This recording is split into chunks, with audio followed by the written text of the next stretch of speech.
dadweynaha degmada Kamakunji ayaa maanta salaadii Jimcaha kadib waxa ay xaafadaha degmada oo isli ay kamid tahay ka sameeyeen banaanbax ballaaran oo looga cabanayay in la musuqmaasuqay codadka doorashadii isreebreebka ee xisbiga Jubilee oo Arbacadii ka dhacday degmada Kamakunji taasi oo shalay la shaaciyay in uu ku guuleystay Simon Mbugwa hase ahaatee uu xildhibaan Yuusuf Xasan Cabdi helay codadka ugu badan ee doorashada banaanbaxayaasha oo watay sawirada xildhibaan Yuusuf iyo gawaari lagu xiray codbaahiyaal ayaa waxa ay socod ku mareen wadooyinka xaafadda Islii iyo guud ahaan degmada Kamakunji waxaana ay ku qaylinayeen in guusha uu helay xildhibaan Yuusuf oo uu yahay xildhibaanka xaqa ah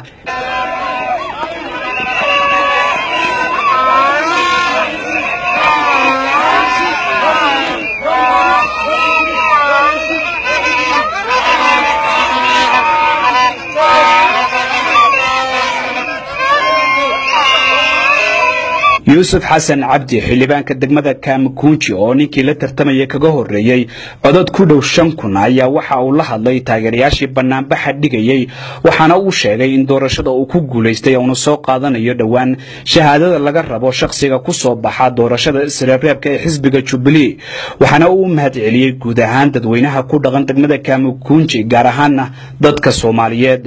waxaan aad iyo aad idinku mahadnaqayaa sidii laxaad kale heelu soo baxdeen inaad maalindooto hiil iyo hooba inaad gaashaan ii noqoteen doorashadii ka dhacday Kamakunji aniga ku guuleystay 10,000 oo qof baa soo baxday codkooda ii ridatay aad baad u mahadsantihiin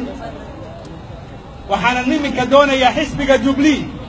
ninkii ku guuleystay doorashadaas ee ugu tiro badnaa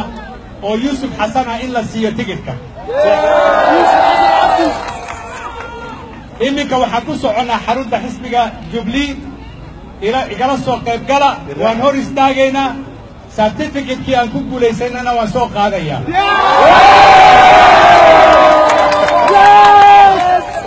waxaan doonayaa si nabadgelyo ah oo xasiloonaan inaan u samayno annagu xaqeena baan rabnaaye wax ma xadi rabno annagu xaqeena rabnaaye dulum ma rabno intaasi kadib boqolaalkii qof ee banaanbaxa dhigayay ayaa socod dheer waxa ay ku tageen xarunta ugu weyn xisbiga Jubilee ee magaalada Nairobi halkaasi oo ay kaga hor qaylinayeen in Yuusuf Xasan uu yahay xildhibaanka degmada Kamakunji isla markaana uu helay codadka ugu badan ee doorashadii xisbiga Jubilee ee ka dhacday degmada Kamakunji askarta ka hortagta rabshadaha ayaa lagu soo daadiyay goobta waxaana halkaasi dadweynuhu ku sugnaanayaan ilaa inta ay ka helayaan jawaab xisbiga Jubilee sida ay noo sheegeen qaar ka mid ah dadweynihii banaanbaxa dhigayay xasan sheekh Umar Home Cable TV